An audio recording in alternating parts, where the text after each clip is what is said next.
Hello. Good morning to everybody and welcome to this CR workshop. We are very happy to see you here at this event. There are still some people outside, I think. Are there still people outside? Yeah. Okay. First of all, I will present myself. I'm Koen Loket. I'm acting president of the board of directors at the Belgian regulator and also vice president of the CR. And so, as vice president, I'm the contact person for the Legal Affairs Committee.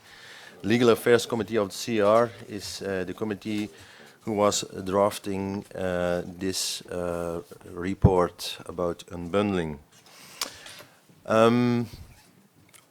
Why unbundling? Well, as a board member of an NRA, we are really aware about the importance of unbundling, and we are confronted with it on, let's say, a daily basis because it's an important issue.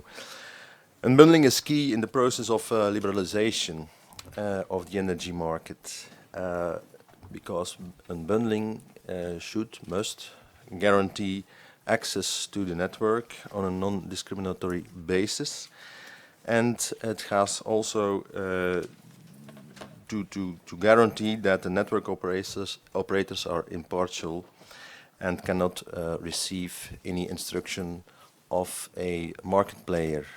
So non-discrimination, transparency is very important, and it's important because in that sense the market can function in a better way and can increase the trust of all consumers, of all stakeholders in the energy market, which is the aim of the liberalization.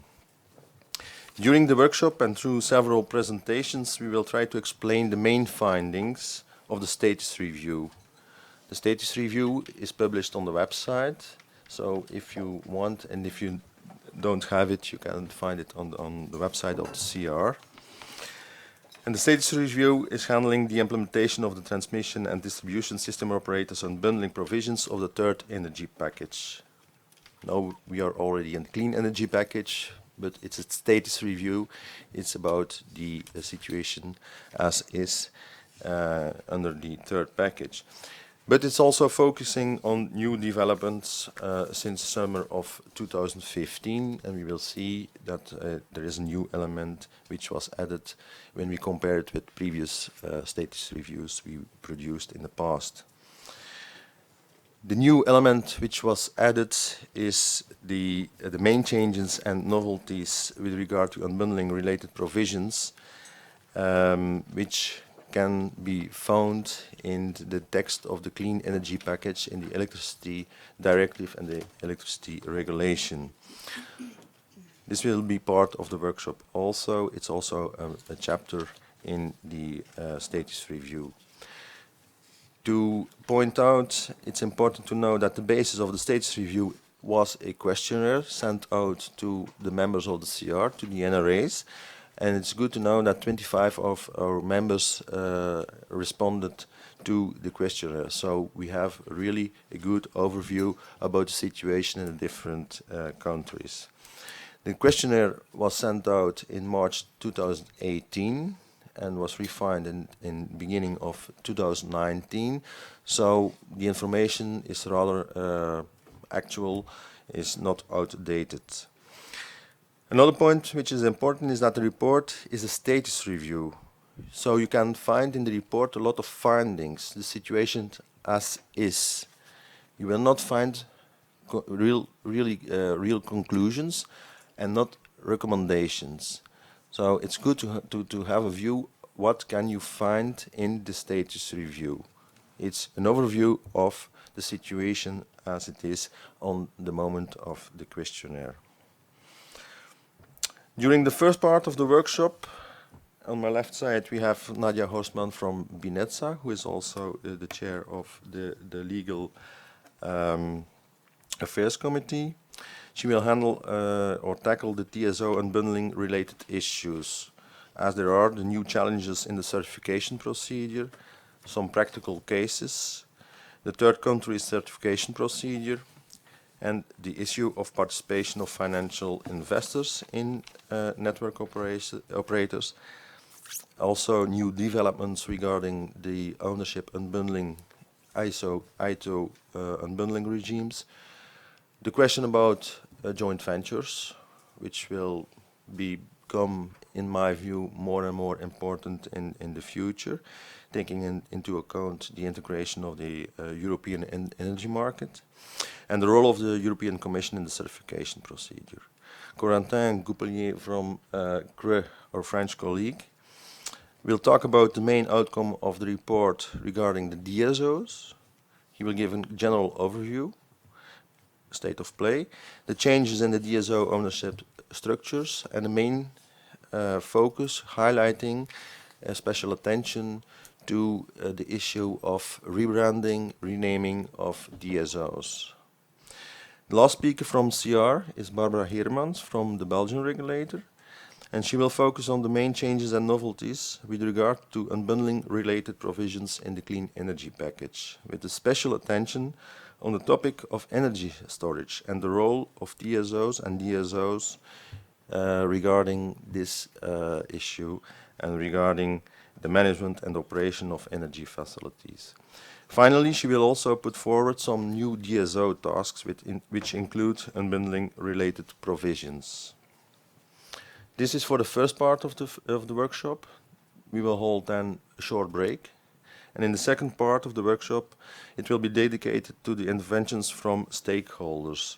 Mr. Manguin from NSOG and Torsten Knop from ETSO will tackle the current challenges in the implementation of unbundling rules from corporate perspective. So the practical experiences they have, eventually the problems they have to implement those rules and obligations. And still practical information is that for those who will be hungry at the end of the workshop, I heard from Charles from CR that some sandwiches will be provided also. So it's hopeful.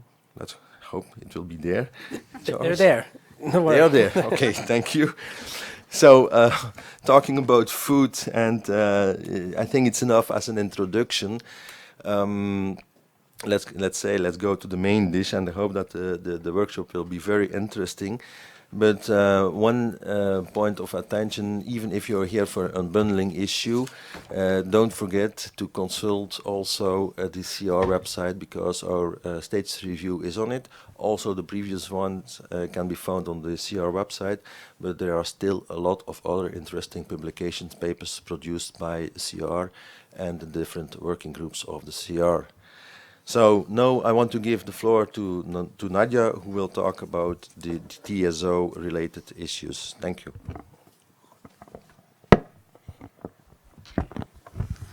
Thank you very much, Koen, and thank you very much, Koen, and thanks also to all the people. I'm very happy to see that the unbundling issues, even if they have not been heavily tackled in the fourth package, in the clean energy package, they are still interesting issues to report on and to discuss with the stakeholders. So for us, perhaps just shortly to follow up on the introduction that Koen made, it is the first exercise. It is actually the first time that we openly discuss on unbundling issues with the stakeholders. And it is the first time that we really open the floor to hear back what have been the experience from your point of view. And this is actually the idea behind today's workshop, because I mean the status review is a kind of fact-finding exercise. So something redrafted actually in order to give you an overview, and also the Commission actually, about how the implementation of the unbundling provisions are done after this, many years of implementation of the unbundling rules. And for us, the idea of this workshop today was to open a little bit, because we identified that in the clean energy package, there will be some issues that we will have to tackle that might have or might not have important consequences in terms of unbundling. So actually, the idea behind this is not really to discuss the status review as such, but much more to gather also your views on how the world of tomorrow will be when we speak about unbundling. And I think that's the important idea that I wanted to provide you with, because that was the idea also why we decided this year to present it to the outside world within a workshop. It is really where we see the added value, to get your comments on how to further proceed on the clean energy package provisions, which are unbundling related, I would say. So having saying that, as Koen already said, I was actually only monitoring the report, so the real experts are sitting here, so I hope that I will provide some clear input and be able to answer questions. But I was actually monitoring the whole report within the legal team, because unbundling within CEER is a kind of legal issue.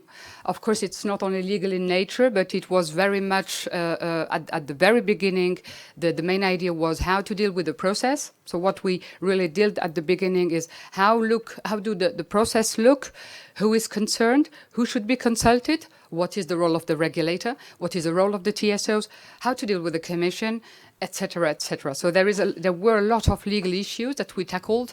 That's why within CEER the unbundling issue is within the legal task force.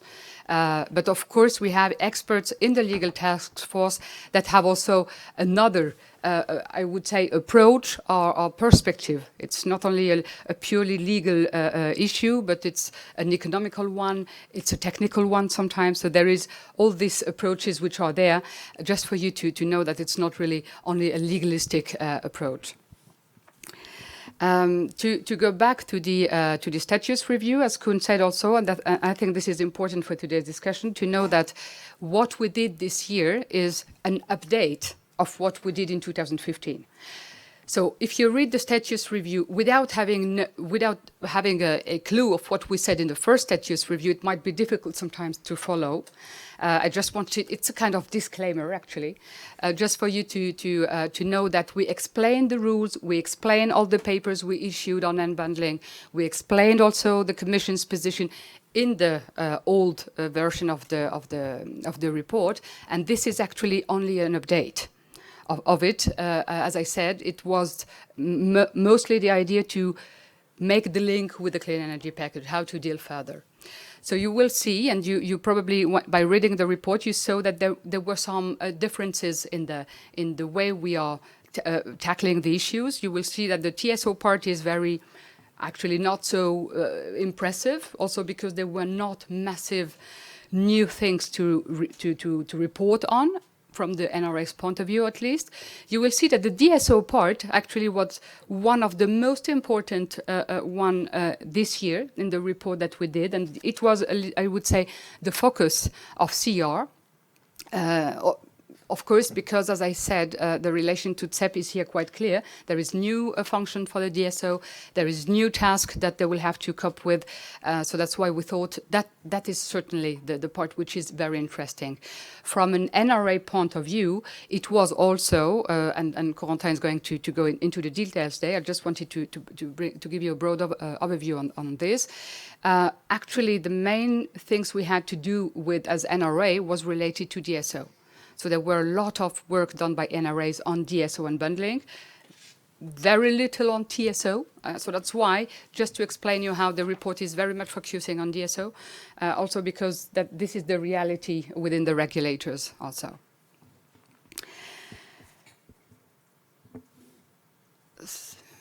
Okay.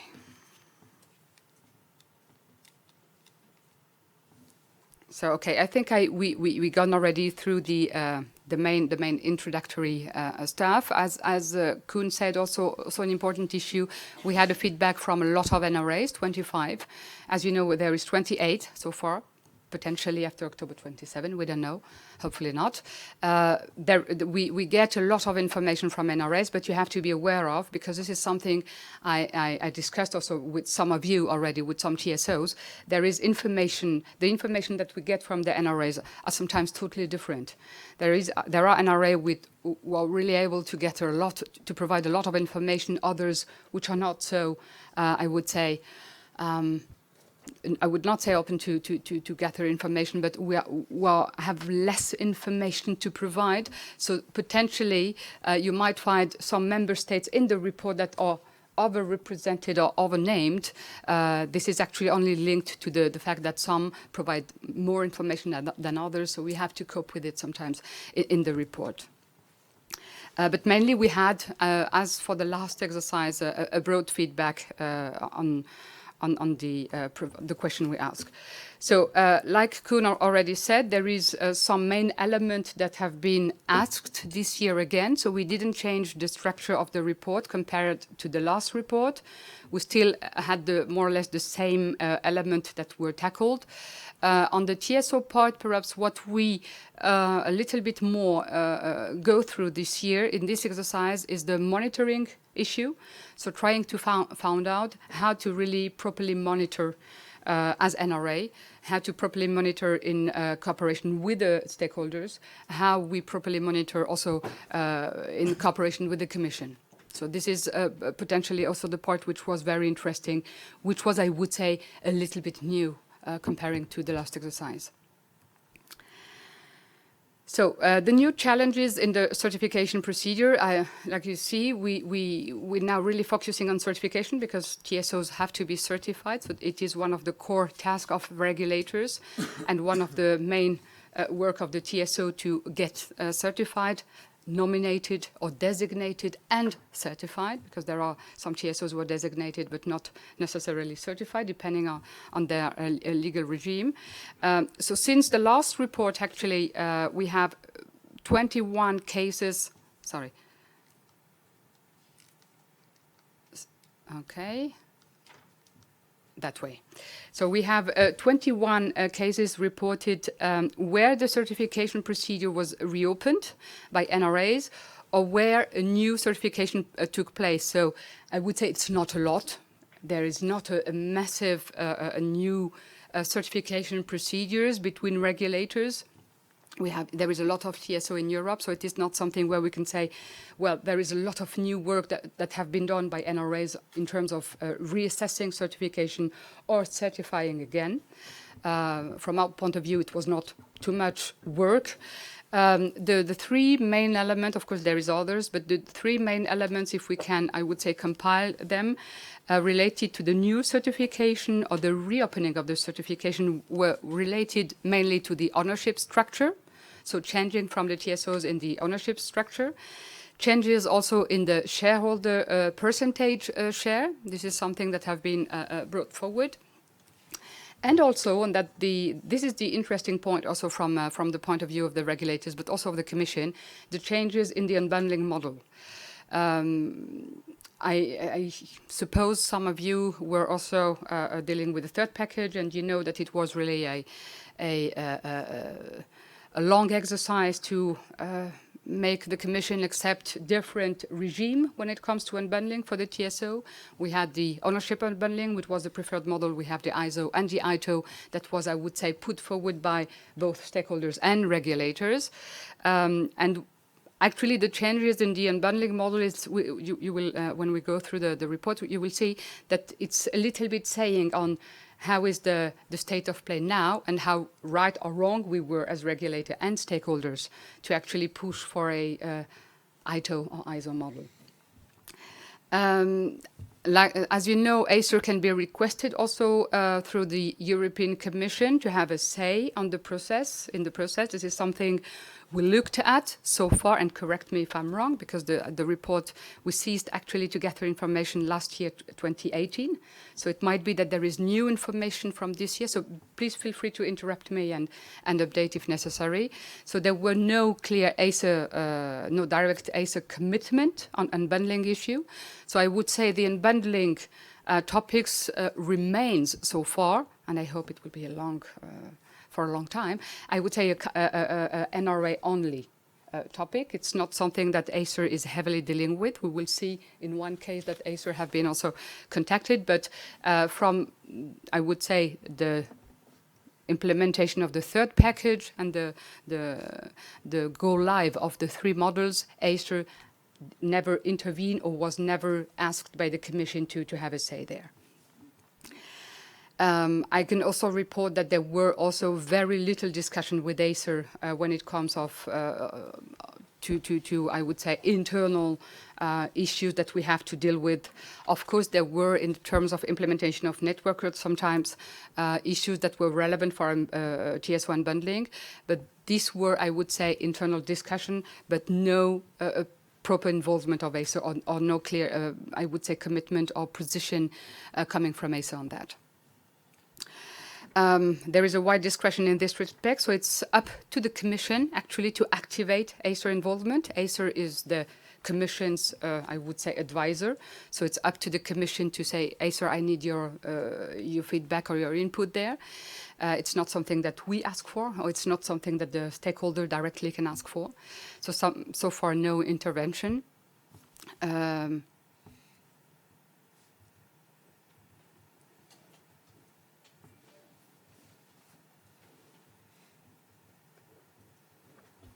Okay, let me go. If you have, in the meantime, questions on the process, please do intervene. No? Okay, so if you look at the result of the certification decision, as I said, this is more or less what we could identify, that there is new certification decisions when it comes to the TSO.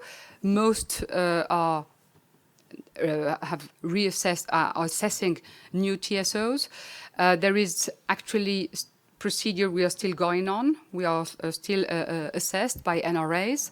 So on these 8 cases, we don't have further information, but it might be that in the meantime, since last year, there have been already a decision taken. These are not considered there. Modified certification decision, you see there were 2, and a revocation of a certification, so far 1 case. And the other case is much more a kind of procedure that have been, I would say, begin, but withdraw because the legal form or the legal concern was already addressed during the discussion between the stakeholders and the Commission. So it's much more something that we mention here, but it was nothing which led to a decision at the end of the day. So the changing, as I said, one of the most, the reason why there have been new certification was related to the changing of the unbundling model. As I said, there is 3 unbundling models.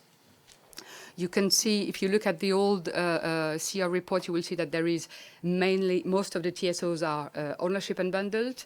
The second model, preferred model is the ITO model, and the ISO is very limited, I would say. What we realized in this status review is that there were some changes, and all the changes that we have been informed of actually went from the ownership for the ITO model to the ownership unbundling.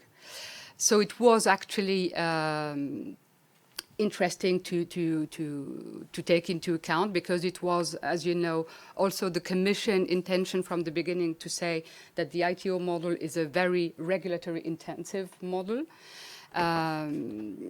So a lot of work for NRAs. I'm not going to say that we are happy that we go from an ITO to ownership. I'm saying it because it's less work actually for NRAs. So we are not unhappy about that. But this is actually, without saying anything, I don't want to go too much in the details, because these are cases that we are not on the tie, I would say, aware of.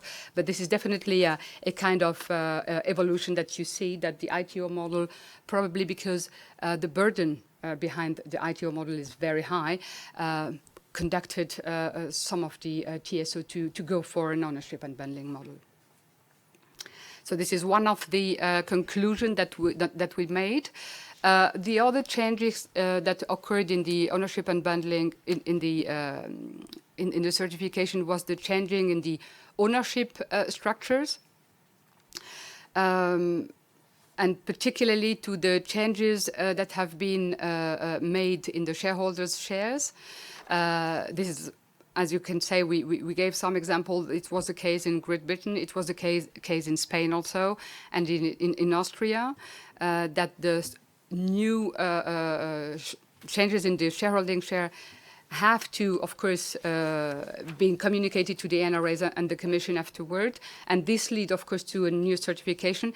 There were here some interesting questions that we discussed between NRAs, actually, at the very beginning, with some NRAs. It was not discussed with all the NRAs, but with some NRAs, whether if you make such a change, you need really to reassess and recertify, whether we could have the possibility just to have a kind of additional changes in the certification. It was something I just wanted to mention for you because perhaps you've heard about that. And actually this was quite clearly confirmed when we discussed from the beginning with the Commission that every changes actually have to be communicated to the NRS and will lead to a new certification. So this is the second changes. The third change that we realized is that in various cases, the new changes were also triggered by the changes in the. Sorry, this is the same. So it's other example that we had, for example, in Greece and in France. So it is quite lively, I would say. Way forward when it comes to change the certification. You see how lively actually the certification process is, and how there are not massive I would say changes in the way the TSOs are organizing their shareholding, but there is minor I would say changes that have been put forward, and which. We thought it might be interesting for you to know, but you see here on the cases that we report on, it's not a lot of changes that occurred actually when it comes to this point. Another change that have been considered, which lead to a reopening of the certification, is the changes which occurred in the ownership structure. Several member states have decided, for example, and this is something that we realized it was very interesting to look at, that a lot of member states decided not to take ownership shares in their own TSOs in the future. They rather support, I would say, the privatization of their TSOs. Another trend that we also observe is that there is third country participation, a kind of reinforced third country participation in the EU TSO. And the new thing, the consequence of that is that, of course, we have to go through the procedure of Article 11, which is the procedure applicable for third countries to TSOs, and have, of course, to be properly applied. So these are the kind of things that have been observed when it comes to the changes in the structure. As I said, third country certification, this is definitely a point that we, even if it's, as I said again, not a massive trend, but it is a trend that there is, when it comes to third country certification, a kind of new, a new trend there by allowing third countries to participate to the management of the TSOs. I suppose you are aware of the procedure of the Article 11. And how it should be actually analyzed. The difference here, and I think we didn't had it so extensively in the last report, we have it more intense here. That's why I just wanted to recap the procedure, which is quite similar to the procedure we have in Article 10, so the normal certification procedure. The two main differences is the involvement of the European Commission, that provides an opinion prior to the opinion of the NRA, so a very important contribution of the Commission. I mean, it is already the case for when it comes to the normal procedure, but here you have a reinforced interest of the Commission to be involved. And potentially, and I say it really a little bit off the record, it might be also an interesting issue to look at in the future when it comes to the implementation of the gas directive. And how the Commission is going there to be involved and to assess, in particular, the security of supply criteria. And the most important element in the third country certification, at least for us also regulator, is, of course, the role of the member states. So we are not alone as regulators. So that's why also such a report is interesting also for you to to hear what we think about how the process works, because there are procedures where we have really all the things in our hands, and there are procedures like Article 11 where we are one of the entities actually deciding. And Article 11 is one of the procedure where we have to, of course, wait for the assessment of the security of supply aspect, which is done by an entity designed by the member states. But it is mainly a kind, I would say, of political assessment. That will also probably change in the future, where we'll have probably more impact or input from the regulators here. But this is so far something which is really very much controlled by the member states. So not only NRAs have a say there. So what you will heard also here when it comes to third country certification, the decision at the end of the day is of course supported by us, but there is a very strong element of what the Commission is saying and what the member states are saying, actually assessing. When it comes to the third country certification, and as I said, we mentioned it because we thought that this is something which is constituting a new trend. There is 3 electricity TSOs and 2 gas TSOs certification that were issued in relation with the third countries' involvement. In 2 cases, the certification procedure has been carried out as I said, by the assessment of both the member state and the Commission.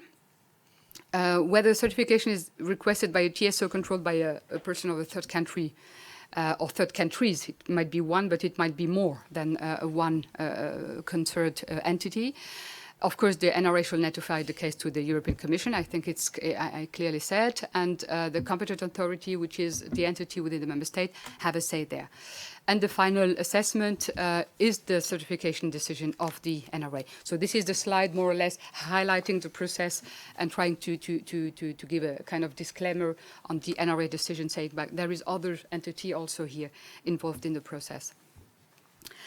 Very shortly, because I'm not very familiar with that, but I think it's important to report on the new, what we call the new development in the ownership and unbundling model, but even I'm not very sure that it's really something which is brand new.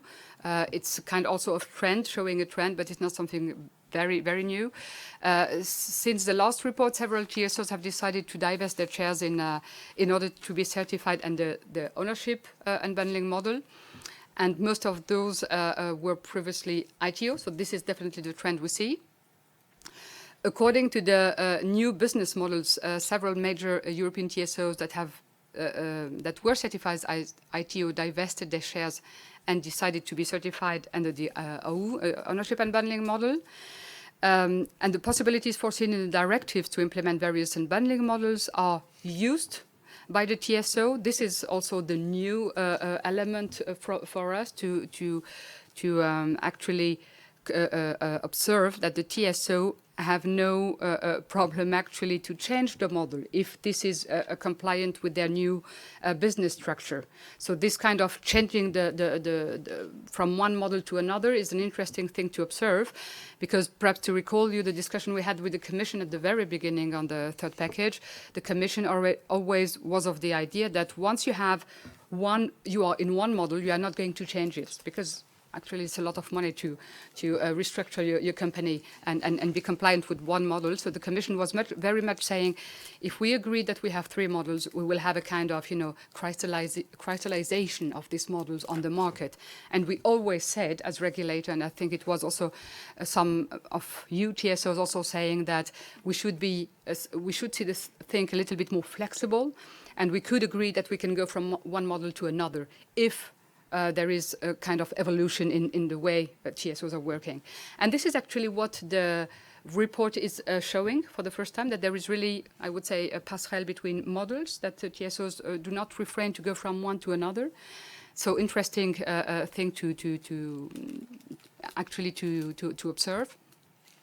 What we see also, and this is one of the main, actually for us, very interesting NRAs to look at, is that the state-owned TSOs reinforced actually measures to guarantee this effective separation.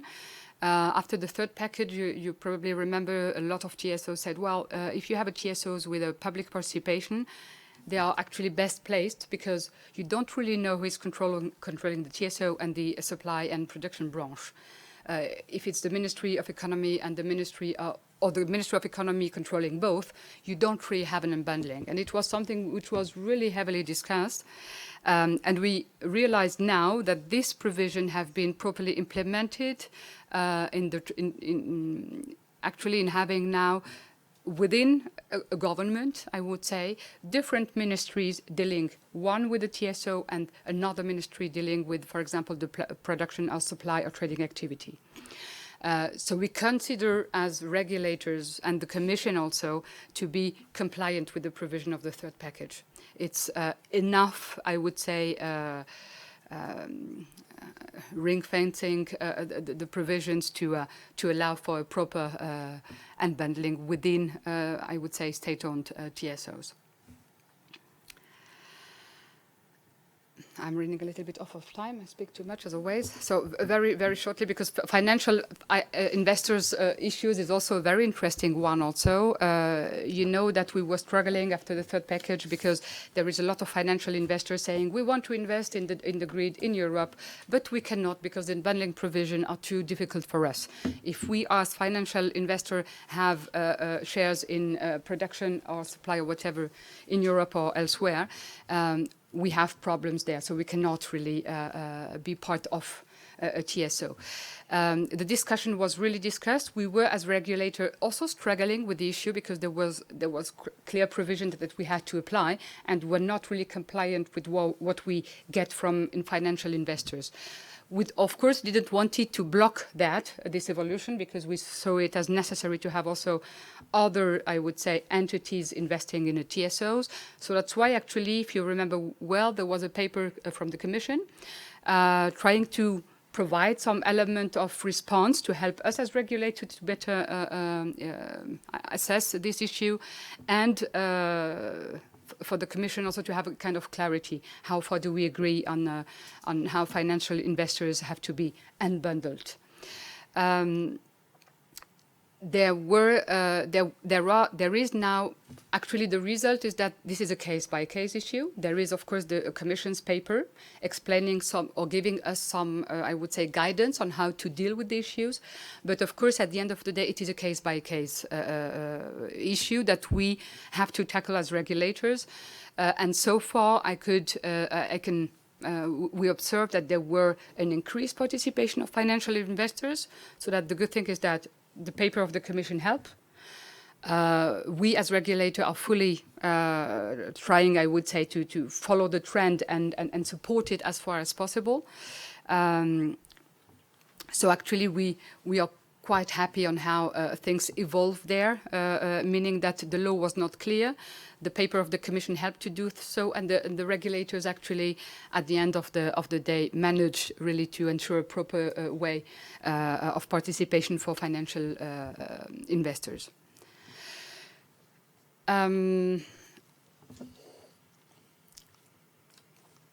Perhaps on the new development in all the models, you can go through yourself, because I don't want to repeat actually what was in the report, but there is no, I would say, really branding new provision. We really observed that there were I would say, minor changes there, even if we can report that there is some interesting thing.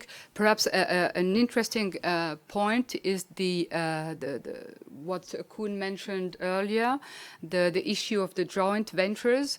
As you know, in Article 7.4 and 6.4 of the Gas and Electricity Directive, there is the possibility for vertically integrated TSOs to participate in a joint undertaking and have a kind of cooperation, transferring competences, actually TSO competences, to a joint venture. One of the important elements now, when we look at this joint taking element, is that if they want to properly function, because it is authorized, the new element related to this joint venture is, I would say, linked to the compliance program, something that all the TSO have, so you are quite clearly aware about that. In the case of the joint venture, you have a kind of reinforced, and please correct me, Barbara, if I'm wrong, a kind of reinforced compliance program for this joint venture, because it is really through this compliance program that we will look at how the task of these joint ventures is also complying with the unbundling provision. So in this compliance program, so that's why this compliance program is very important. I would not say more important than the others, but it's certainly something which is new and interesting to look at, because it's actually our fear, to be honest, with this joint venture was to have TSOs transferring competencies to an entity which is not fully applying the unbundling rules. So that would be, I would say, this is the tricky issue there. And through the compliance program to be set up by the concerned TSOs, you will have to set out the measures to be taken to ensure that discriminatory and anti-competitive conduct is excluded. So it's a little bit going forward if you compare to the compliance program to be set up by, I would say, the normal TSOs. Set out specific obligation of employees to meet the objective of excluding discriminatory and anti-competitive conducts. And the new thing is that it should be subject to the approval of ACER. So I said earlier that unbundling is not an ACER topic, and we are happy about that. On this case, this is probably the only part in the third package, and it didn't change in the fourth pack, in the clean energy package. This is the point where ACER have a say on this joint venture. And why on this joint venture? Because it is potentially a cross-border joint venture. So you have two TSOs which are transferring competencies to a body which is acting cross-border. And when you have cross-border, you have ACER. So that's why ACER have to look here at how the compliance program is really reflecting or actually taking into account properly the unbundling provisions.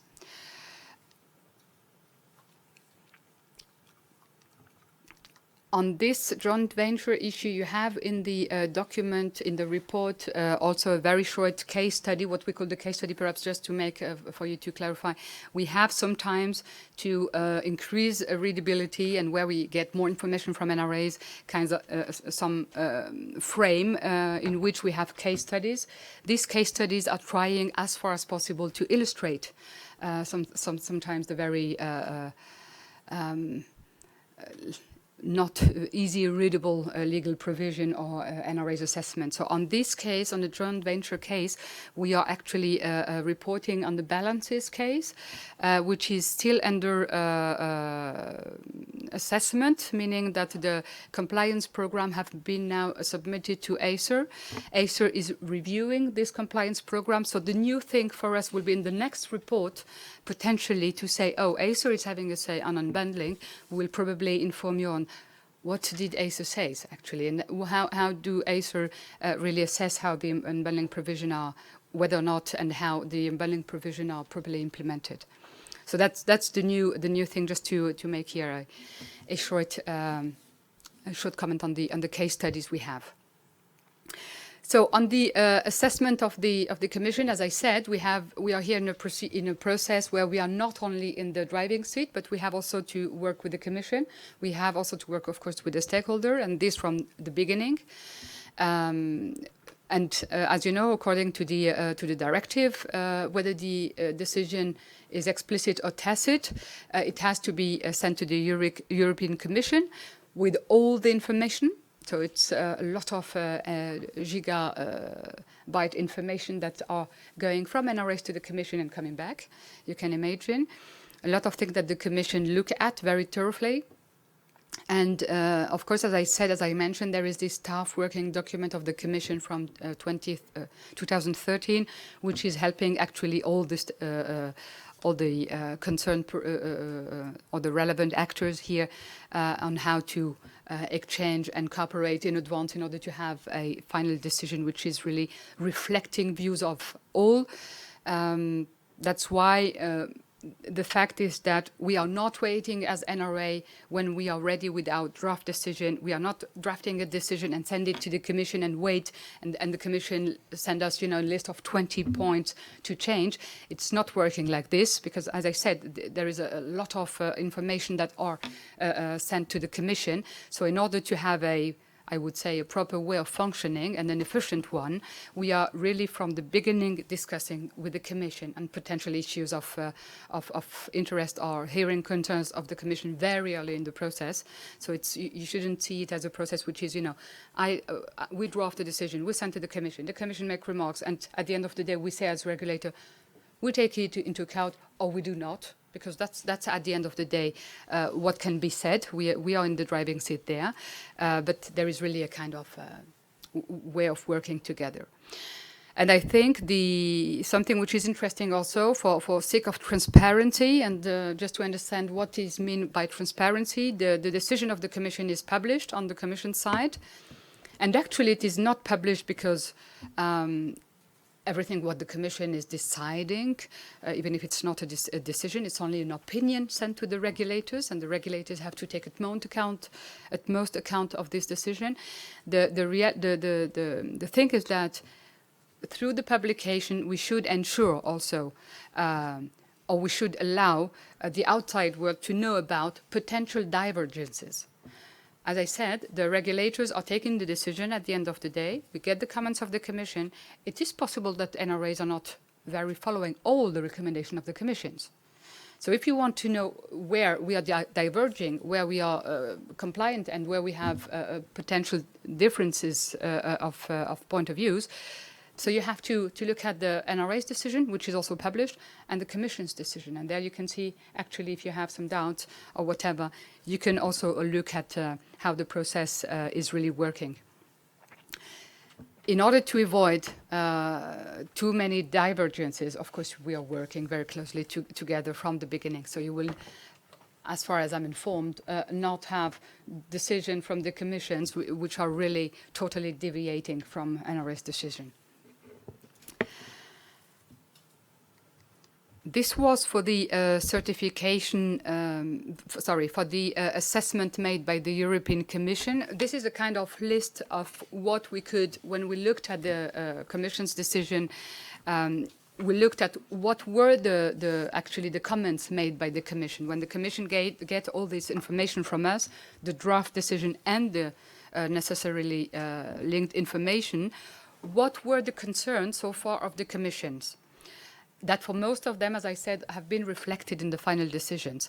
And you will see that there is, for example, restriction of the requirements concerning the management of the TSOs. So you can see that the Commission is really going very deep in assessing the decisions.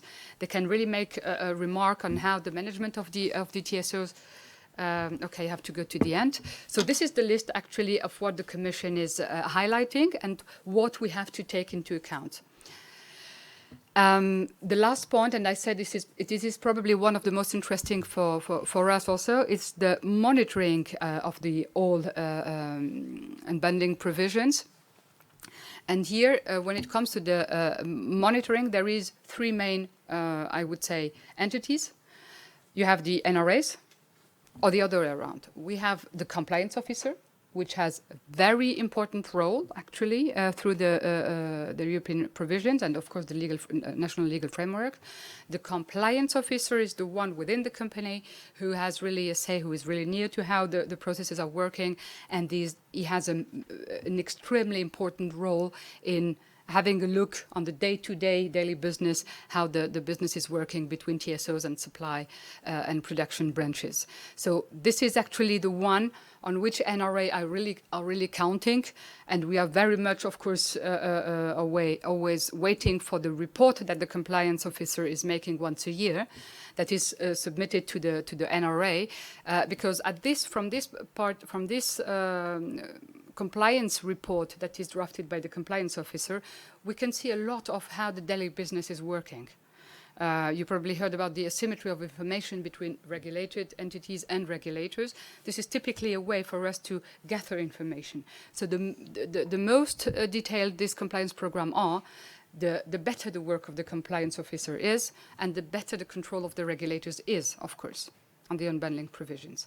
So this is a kind of, work together, which is very important actually for this function of controlling of how far the provisions have been properly implemented. Of course, the second point is the NRA. Of course, we are mainly responsible to ensure that the monitoring, that the unbundling implementation have been properly implemented. There is an active and a passive role of the regulators. There is an active role where we see that there is some inconsistencies, concerns, problem in the structure, in the ownership, in the shareholding. We can actively go to the TSO and say, we identified the problem. We need more information. This is something we can do during the year, because this is a continuous monitoring. It is not something happening once a year or every 2 years. This is a continuous one. So there is this active role. There is also the passive role of the regulator, where the regulators is just getting information from the outside world on potential unbundling issues. And of course, you have the European Commission, which have, at the end of the day, a final say and evaluates all the implementation process. And you probably read also the Commission's report published in 2016, or 17. Anyway, you can find it in the report. It was not so long ago, where the Commission actually, it's a legal obligation. The Commission assessed the ITO model and actually said it's mostly working properly. Through the monitoring activity of regulators, commissions, and compliance officers, the ITO model was mainly complying with the legal provisions. So this is a way also to how to go forward with the unbundling regime we have, because if the commissions would have said in this report, ITO model is, creating a lot of distortion in the market, then the Commission would have the opportunity to propose, to make recommendation on how to change this model, which is not the case. So far, the good news for all, I would say, is that the 3 unbundling models are properly working. The 3 should further work, further be implemented. There can be a flexibility between the models, so the TSOs can change from one to another. This is properly assessed by everybody, but there were no major concerns, actually, in terms of monitoring. And this is some of the, I would say, main things or elements that have been highlighted either by the Commission or by regulators. I'm not going to go through this, but you are probably also, of course, informed about what happens when we monitor. Of course, we can impose sanction, we can revoke the certification, and we can impose a modification of the certification. So once we have a certification, the work is not done. There is this continuing monitoring, and there is a possibility during the certification to look always at what is happening. And that's make the whole thing, I would say, lively. It's not a definite thing. It's really something which is every time it's, I would say, a business which is really every time on the agenda of regulators. This is not something where we say, okay, like a kind of derogation where you don't have to look at. It's something which is really continuous. That's it. I hope it was not too going through. Sorry for being perhaps rapid sometimes on some issues.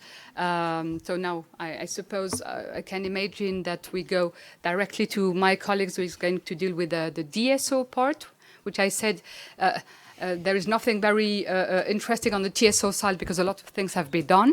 On the DSO it will be different, and afterward we have the CEP. Thank you very much. Thank you, Nadia. I don't think that's very true. I think there were many elements on the TSO part that were very interesting. So thanks a lot for this very thorough analysis.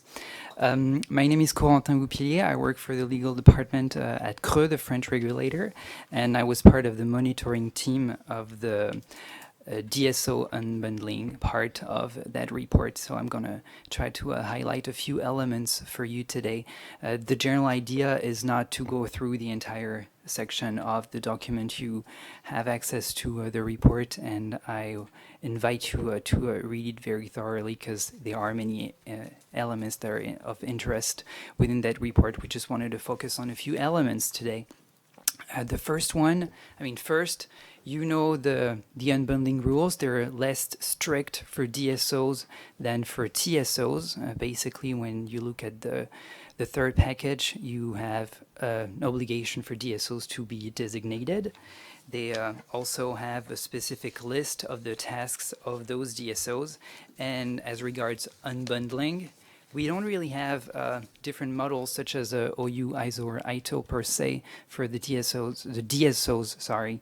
You just have Article 26 that says that where the distribution system operator is part of a vertically integrated undertaking, it shall be, and that's the important part, independent, at least in terms of its legal form, organization, and decision-making from other activities not relating to distribution. So this is actually the core element that we need to keep in mind when we have to assess the level of independence of DSOs. So that's something very important for NRAs and DSOs also. The first thing that we did when we worked on this report is to look at the DSO landscape in Europe, and we actually realized that, we didn't realize, we got the confirmation that the landscape for gas and electricity DSOs in Europe was still very heterogeneous. We had already noticed that 4 years ago when we did the first version of the report. It's very striking when you look at the figures and the numbers, here they are for the electricity DSOs, that it's a very diverse panorama in Europe. If you take, for example, Netherlands for electricity DSOs, you see that they have less than 10 DSOs in that member state. But if you take Germany, for instance, I don't know why I really like to use that example all the time. They have more than 700 DSOs, and we actually had to cut down this chart in order to make it fit in one page, because if we had to use the actual column, the German one would have to be 7 times bigger. So you also need to keep that in mind. So very diverse landscape in Europe, but it hasn't changed much from 2016 to 2019. It's still the same general idea. Same thing for gas also, gas DSOs. What we got the feeling that it was kind of hard for European law to grasp such a diverse situation in terms of DSOs because of those massive differences in different member states. And we believe that there are not many provisions within European law on DSOs rather than TSOs, because it's hard to find a one-size-fits-all rule for all those elements. So that kind of justifies the fact that many elements on DSOs are dealt on a purely national basis, and that European law is less present than for TSOs.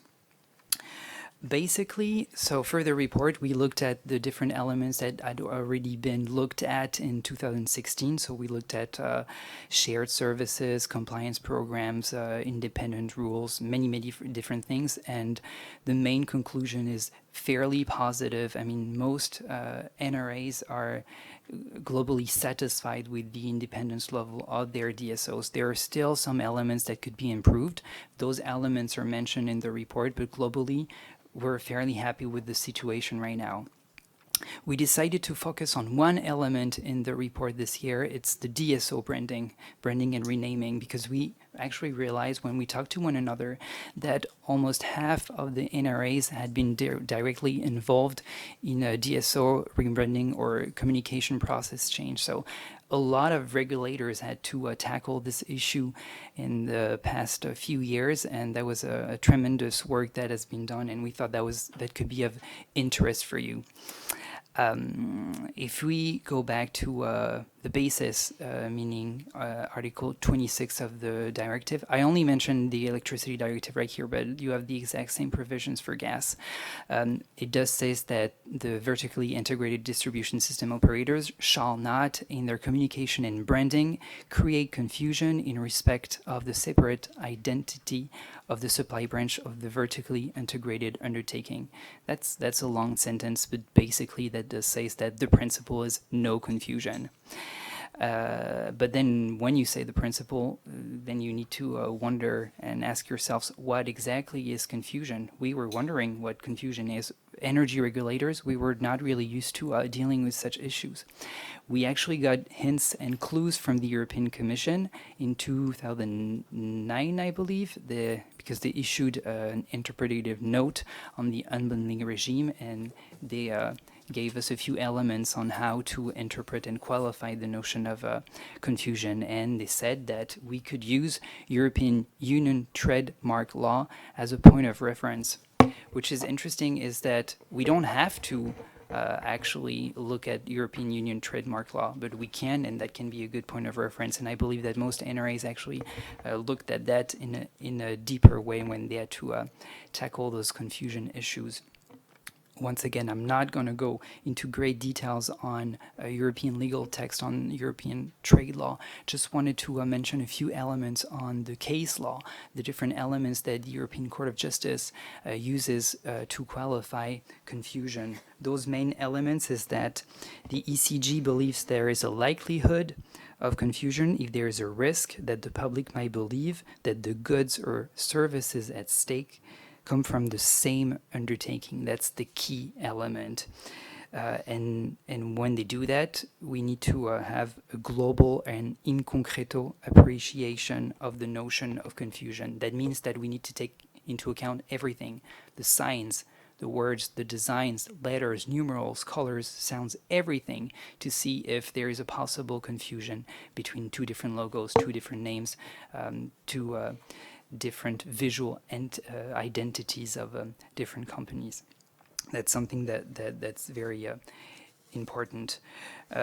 We also understood from the European Court of Justice that the more well-known a brand, a logo, or a company is, the more confusion a somehow similar brand or logo can be created, meaning that basically when you're an electricity supplier, the bigger you are, the more exposed you are, the more careful you need to be regarding confusion elements.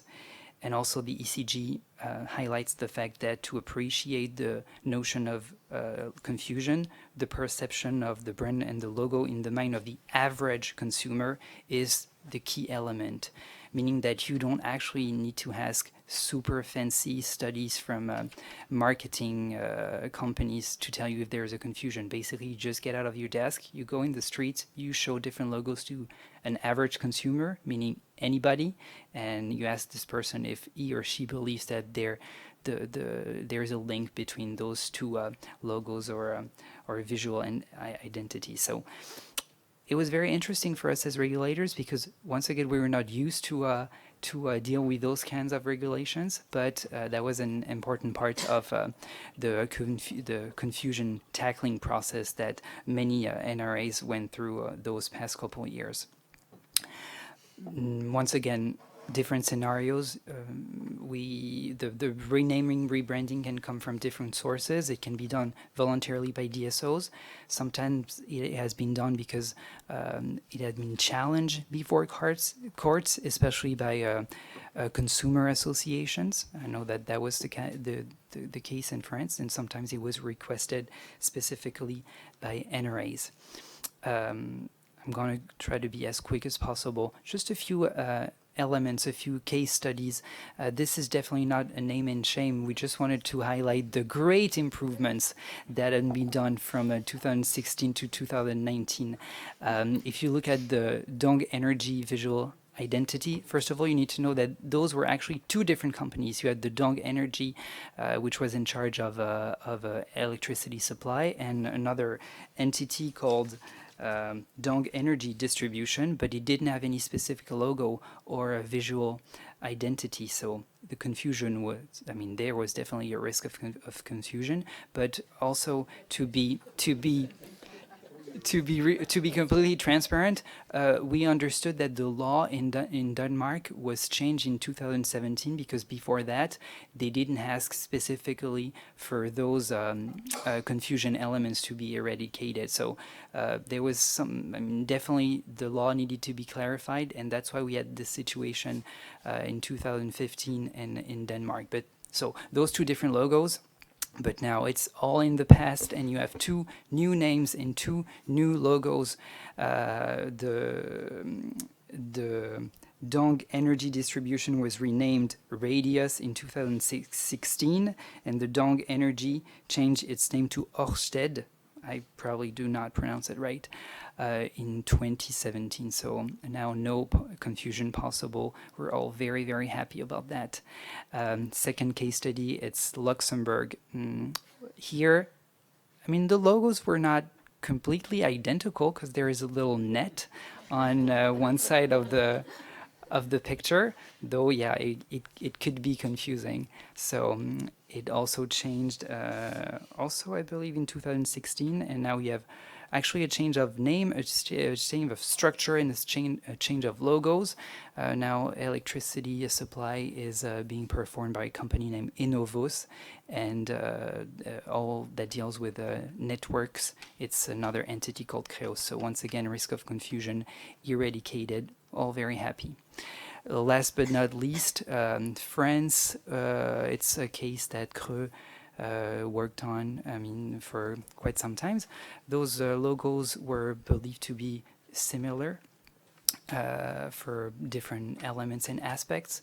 ERDF, which was the DSO, decided to change its logo, and they changed it like that. So the visual identity was changed, but still some people thought that even though the colors were new, the visual was different, there was a possible risk of confusion because the name was similar and the sound of EDF, ERDF, EDF, ERDF was maybe for some people too close to one another. So a couple months after that, ERDF also changed both its logo and its names, and now it became Enedis. I believe that was in 2016. So those are just three case studies, but you can see a trend in many different member states in France, in Europe. Sorry, you can see a change in DSO logos, brandings, and everything. That's why we wanted to highlight. I'm gonna stop over here just to. Just before stopping, two elements. Even though we're fairly happy with what's happening in terms of independence of DSOs, a couple elements can still be improved. Shared services, personal resources, it's all in the report. And the next steps, what are we going to do in terms of regulation for the DSO unbundling? Are we going to further refine the different independence criteria? Are we going to go further in the regulation, or do we believe that some kind of a stability zone has been reached, and now we just need to look at and make sure that all the achievements are going to be consolidated and that no step back is going to be done? I'd love to hear your views on those different elements, but now it's about time that we hear about Baba. Thank you very much.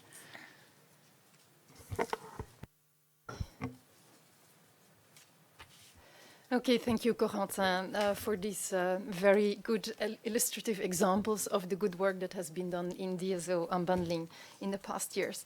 My presentation will obviously be more theoretical, because I will try to give you a brief outlook on the unbundling-related provisions of the clean energy package, which are covered in the third part of our report.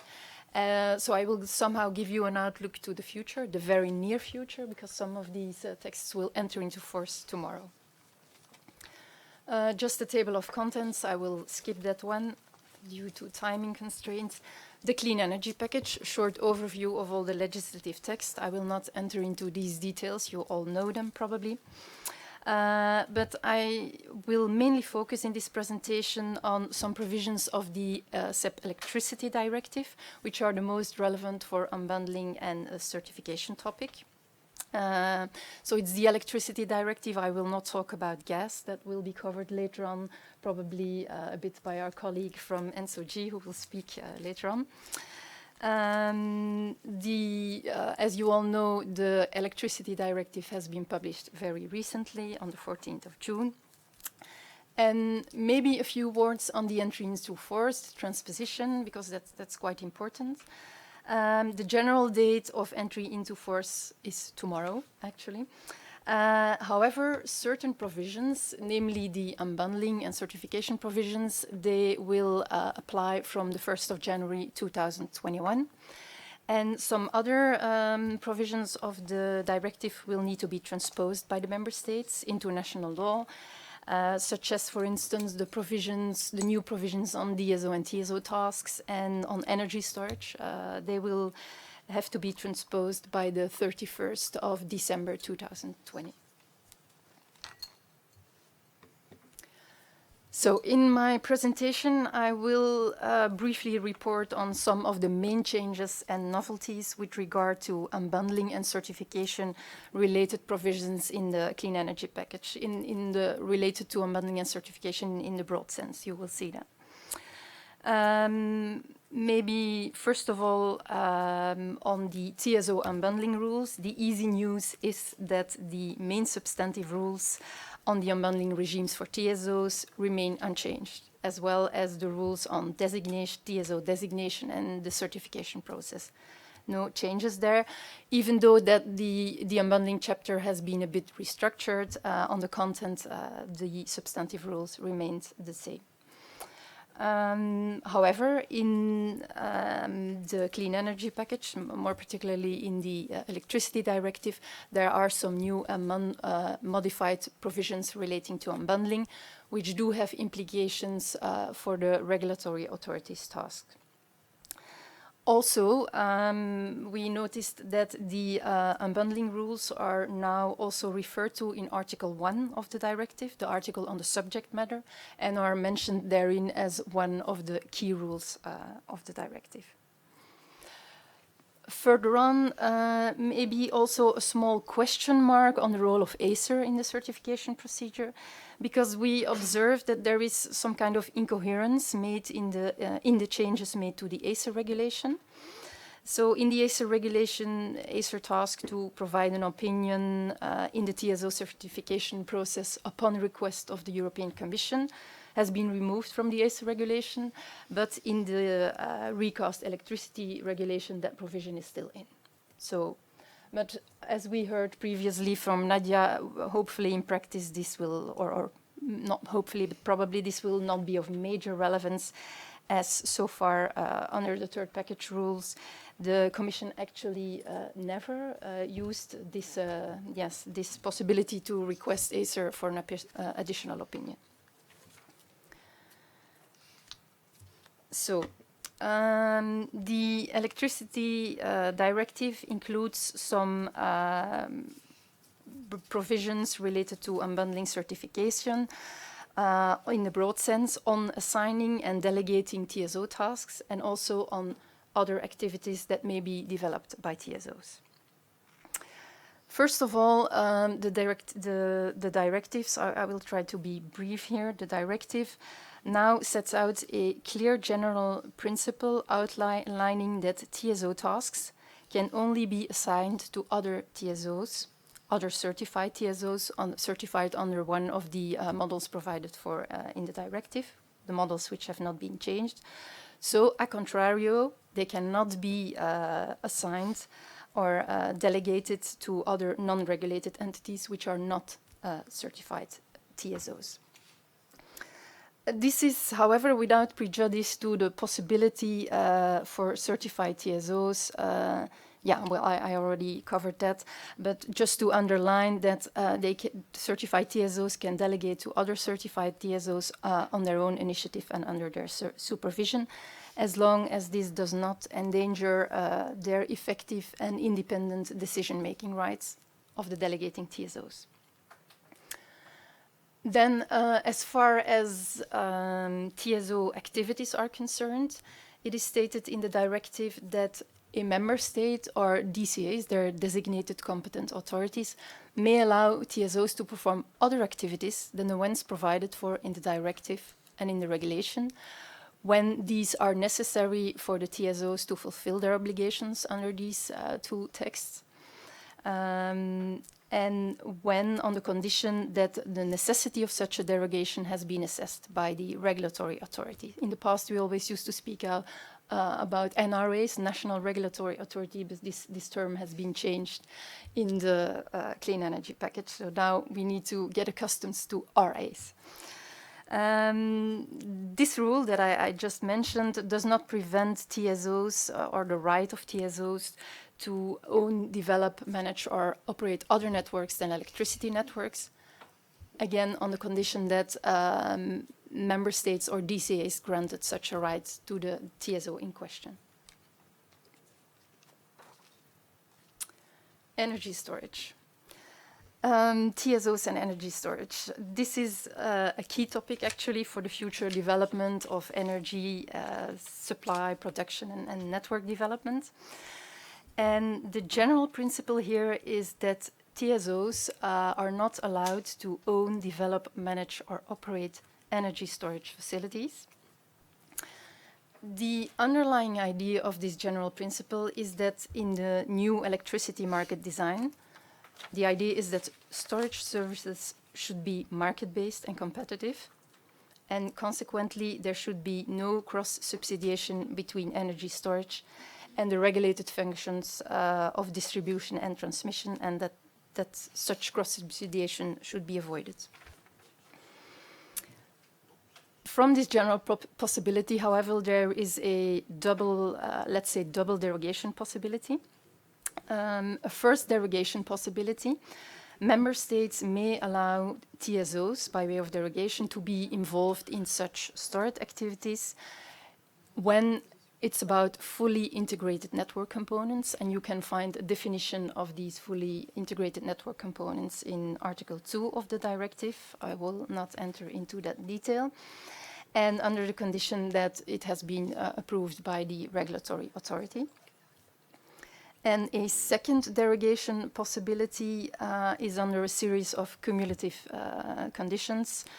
Under this derogation, we're talking about facilities which are necessary for TSOs to fulfill their obligations under the directive for efficiency, for reasons of efficient, reliable, and secure network operation. And that these facilities are not used to buy or sell electricity in the electricity markets.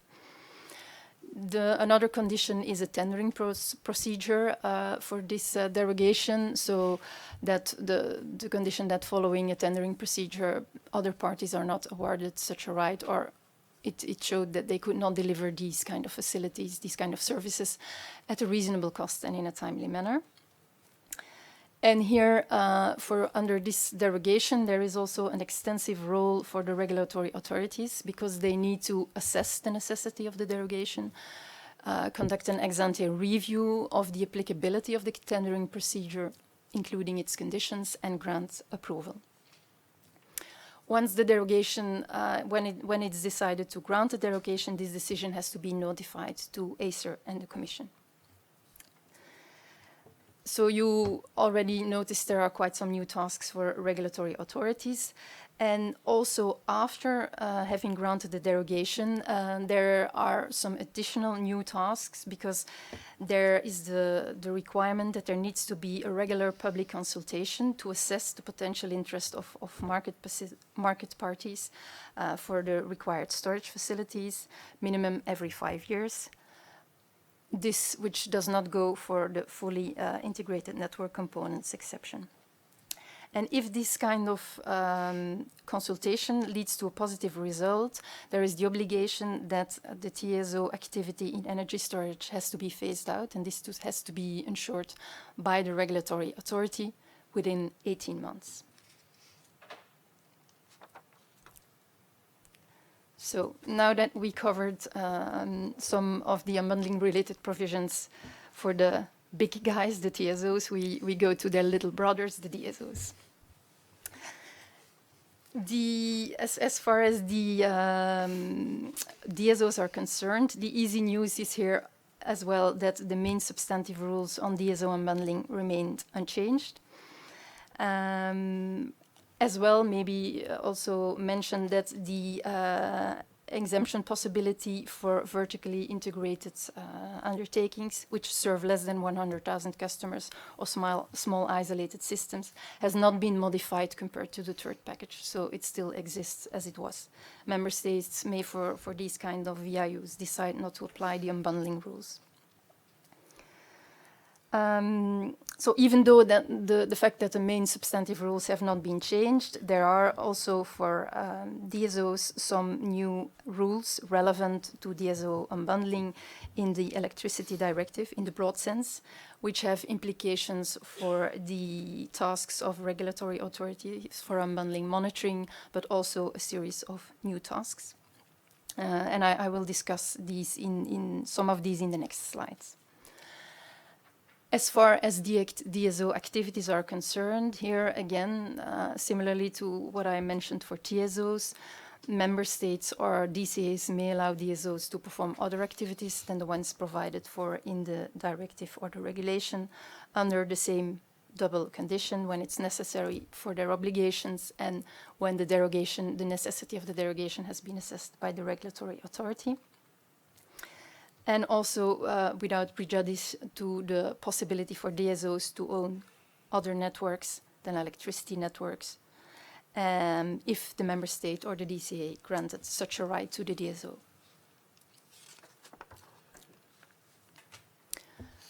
DSOs and energy storage.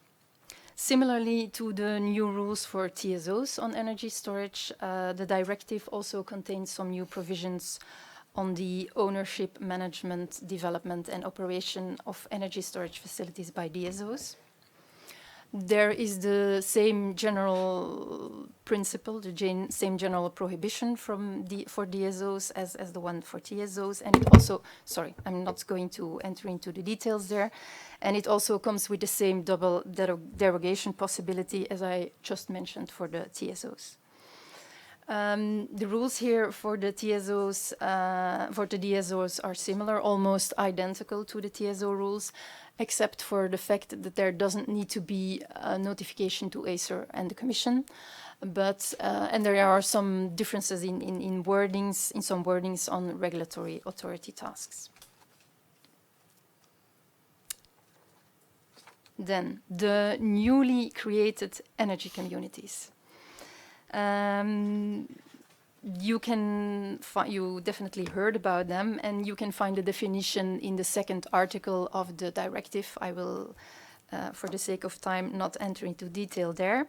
But maybe important to mention here, in relation with the DSOs, is that member states may grant the right to such energy communities to manage a distribution network, either under the general DSO regime or as a closed distribution system operator. I will come to that in the next slide as well. So, and the directive provides that when such energy communities, when they manage a distribution network, they have to also to comply with the DSO unbundling rules. Then the closed distribution system, which is a concept we all know from the third package. The main rules still exist, they have not been changed. But what is new in the electricity directive here is that there has been an addition. It's now explicitly stating that CDSs, closed distribution systems, shall be considered to be distribution systems for the purpose of the directive. It's now clearly stated, so consequently they need to comply with DSO unbundling rules. Between brackets, I can refer there to what I just mentioned about the exemptions of the 100,000 connected customer rules and the exemption with respect to small isolated systems, which could maybe also be applied. Also, we see in the electricity directive that there are 3 new exemption possibilities for member states. Member states can provide that CDSs may be exempted by the regulatory authorities, so again a role for the regulators, to be exempted from some obligations, namely the obligations to procure for flexibility services, develop network, and on the basis of network development plans. And more importantly, also from the a derogation or an exemption from the general prohibition not to own, operate, manage, or develop electric vehicle recharging points or energy storage facilities. And as mentioned before, citizen energy communities can also become a closed DSO. So here we have a link between both. Then, among the new DSO tasks which are included in the clean energy package, an important one is the tasks related to the integration of electromobility into the grid. That brings us to the very topical issue of electric vehicle recharging. We hear a lot about these days. The general principle here is that DSOs shall not own, develop, manage, or operate such electric vehicle recharging points, except for private recharging points for their own use. However, with a derogation, because by way of derogation they may be involved in such activities under a series of cumulative conditions that you can find here. I will skip them. It also includes a role for the regulatory authorities and a tendering procedure. And maybe important to mention, because it relates to unbundling, that it may sound obvious, but it's stated there that DSOs must operate these recharging points on the basis of third-party access and non-discrimination between classes of system users, and especially in favor of their related undertakings, because as you all know, there are not the same unbundling rules for TSOs, for DSOs as for TSOs. This kind of derogation is also subject to regular reassessment afterwards, in this case by the member state or the designated competent authority. And if this reassessment leads to a positive result, the DSO activities will have to be phased out. And go to the third party which can operate them. Given the timing, we have some other new DSO tasks which are interesting here, but given the time, I will skip this one and I will immediately go to the derogations. So, as usual, we also find some derogation provisions in the directive. What is new here in the Clean Energy Package Electricity Directive is that in addition to the small isolated systems, which already existed, being eligible for derogation from unbundling requirements, we also have a newly created category of small connected systems, which may also apply for a derogation from the unbundling rules. On the condition that the member state demonstrate substantial problems for the system operation, then then the member states may apply to the Commission for a derogation.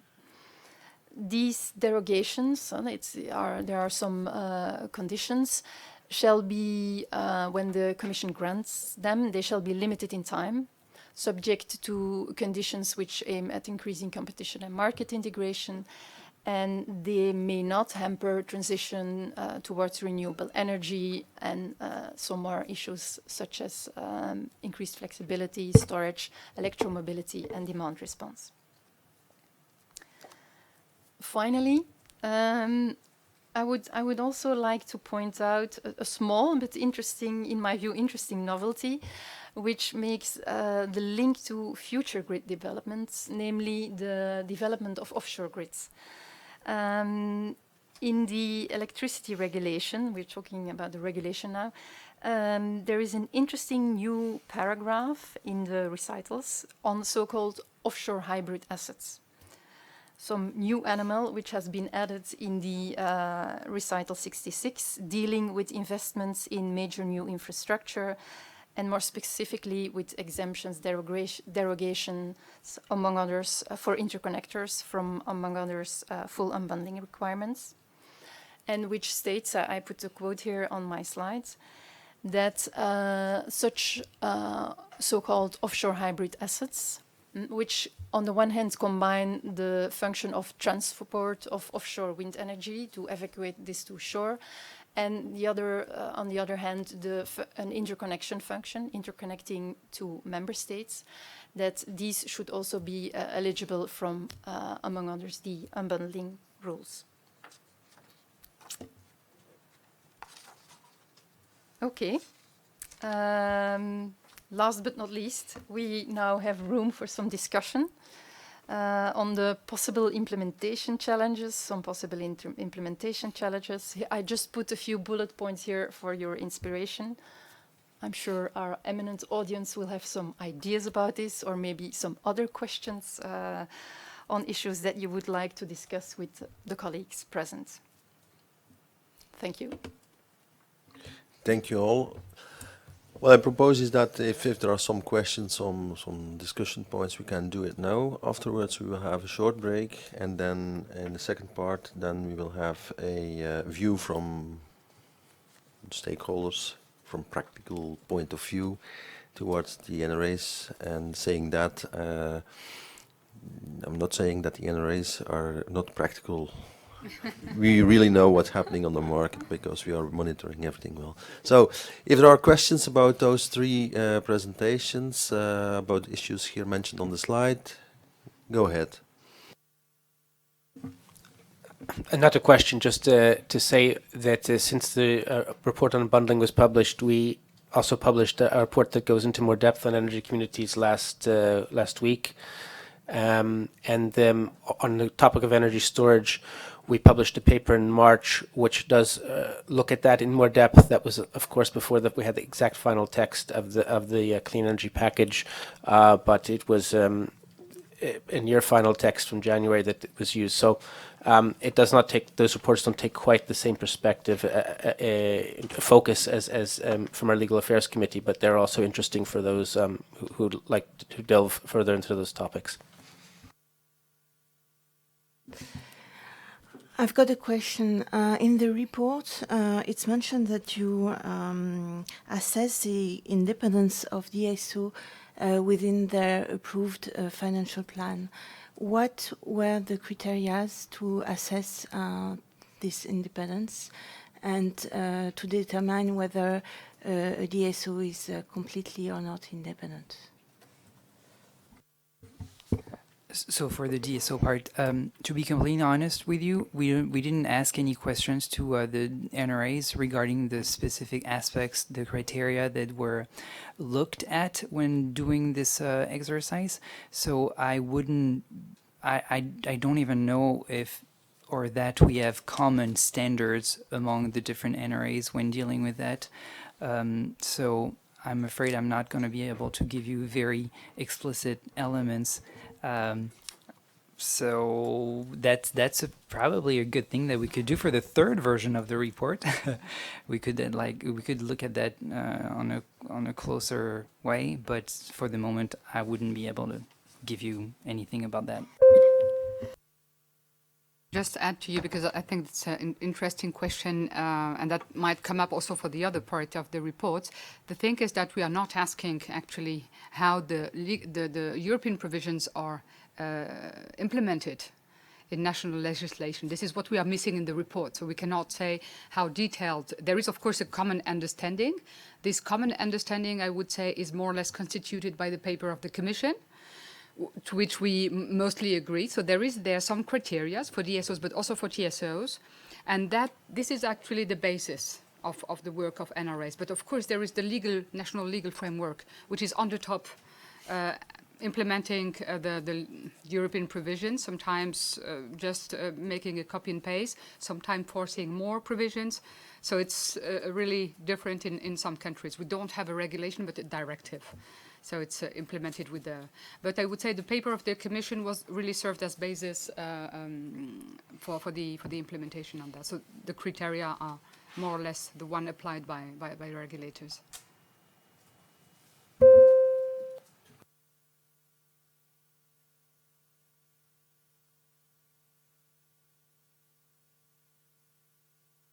Other questions? No? Yes? If not, I want to give some additional information that was mentioned by Nadia, I think, about joint venture and the practical case about balances, because in Belgium we are well placed. It's about the Belgian gas TSO, who, I'm choosing my words, gave, let's say, in general terms, some competences to a new entity together with the Luxembourg TSO.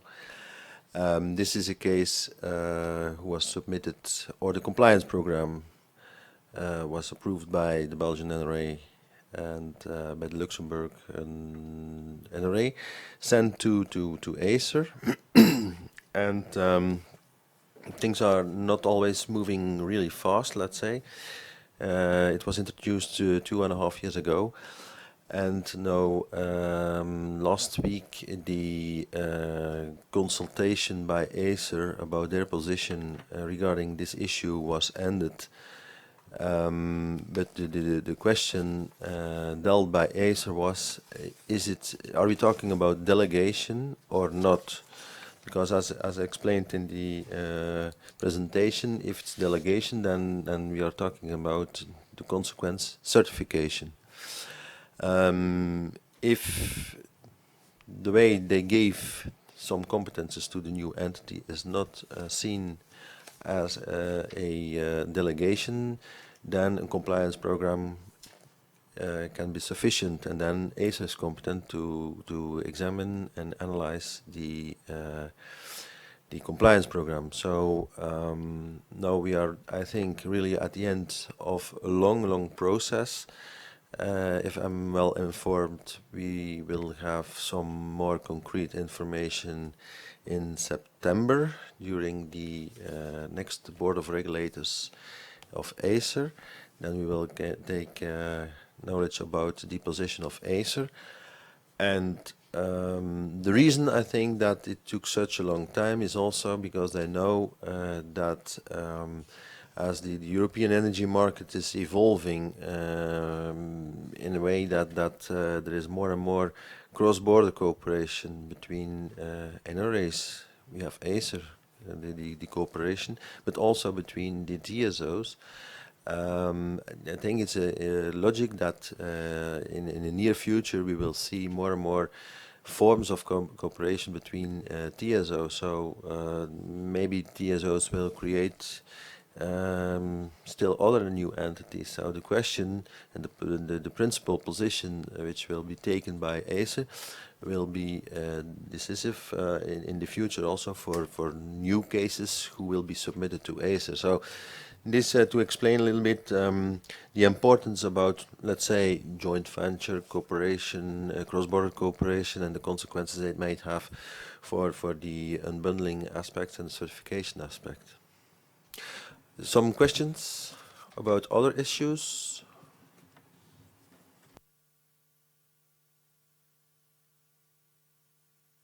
So if not, I propose to have a 10-minute break, and then we can go into some practical experiences and impressions from the stakeholders. So let's say that we see each other again here 5 to 1. Let's start the second part, the impressions and experiences from the stakeholders, the problems or not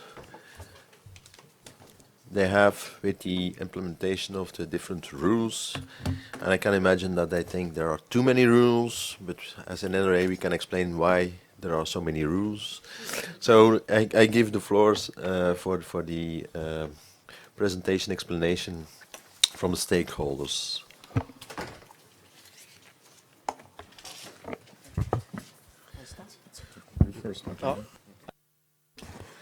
Okay, thank you. I'm Claude Mangin from ENSOG. So I will mainly focus my intervention on the clean energy package and the way it could or not inspire the future gas and gas infrastructure regulation. Since I'm a market development manager within ENSOG, and working on that topic. And I'm seconded from a TSO, so I will give you a TSO perspective on the report on unbundling, because NSOC tasks under the third energy package do not cover a monitoring of the implementation of the unbundling regime. So as NSOC, we cannot really comment on the legislation we have to apply. Since NSOC has been set in the third package, we are part of that third package. Our members, of course, have to be certified. That's a condition to be member of NSOC. And we have now 45 members, certified TSO, and you can see that it gives a good picture of the number of active European TSO which have duly implemented those unbundling provisions since 2011. But of course, we welcome CEER's finding, and we will share this report and the outcome of that event with our members. But as Nadia said, unbundling is not an ACER topic, or at least it hasn't been for the time being. It's not really an NSOC topic, since we have to implement the rule. We've got monitoring tasks like the implementation and the effect provided by the network codes, but not such a task on the unbundling rules. So yeah, I'm seconded from a TSO working for within NSOC since 1 year and a half, and I personally find useful the CEER report. I missed the map of the previous edition, the nice map with all the ISO model and some countries that have more than one model. So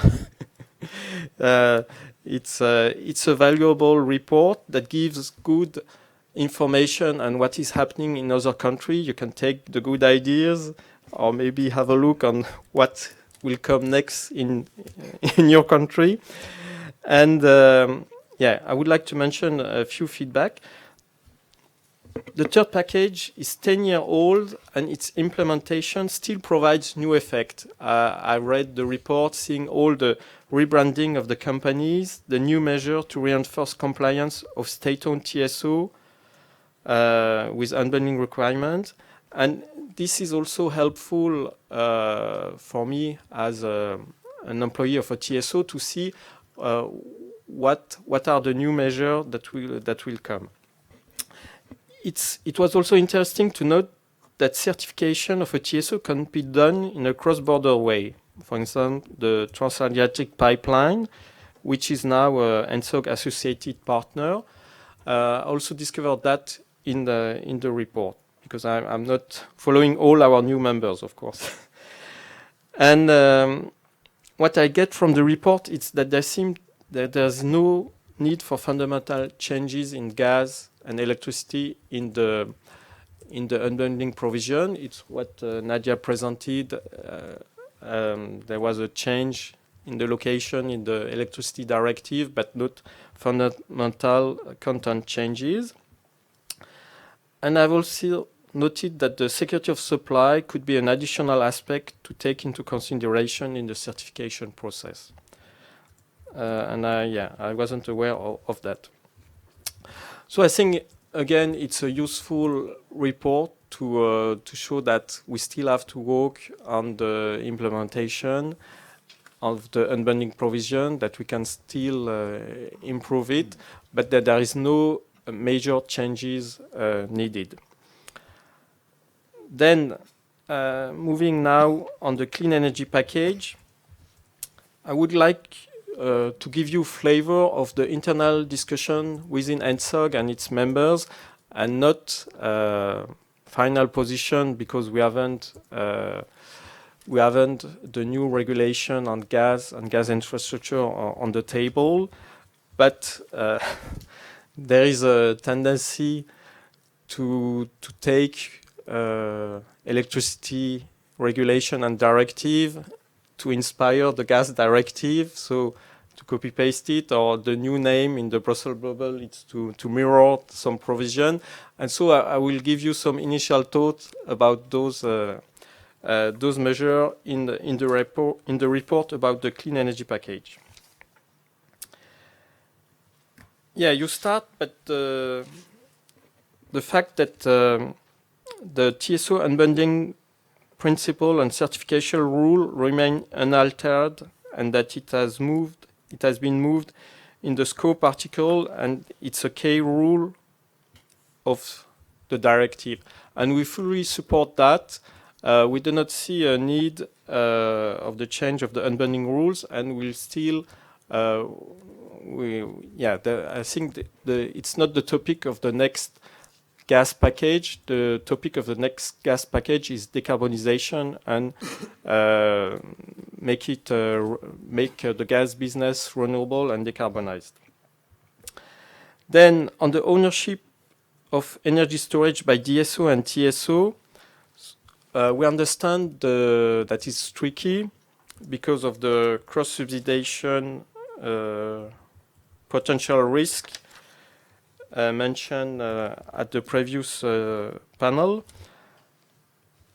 However, I'm not an electricity expert. I think it's not the same in the gas business.